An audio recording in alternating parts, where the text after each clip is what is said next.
It was another packed house tonight for the EVSC school board meeting. Tonight, the board made a surprising announcement that would change the way the public interacts with the board moving forward. Eyewitness News' Grace Haba was there. She's here now with the details for us. Grace?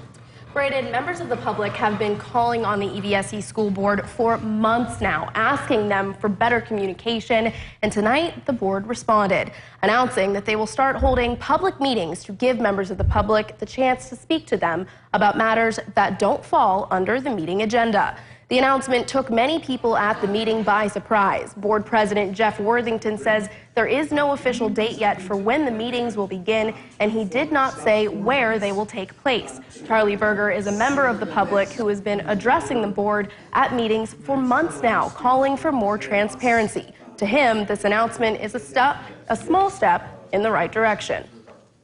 They obviously have listened to something.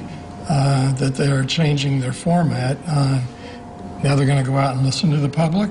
I think that will be used to keep people like me and others from speaking about bigger issues than what might be on the agenda. Berger says public meetings won't stop him from still showing up to school board meetings.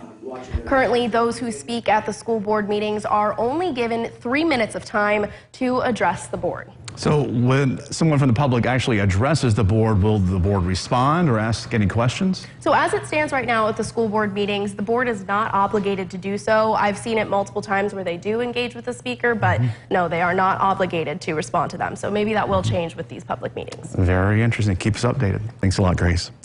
New at 9.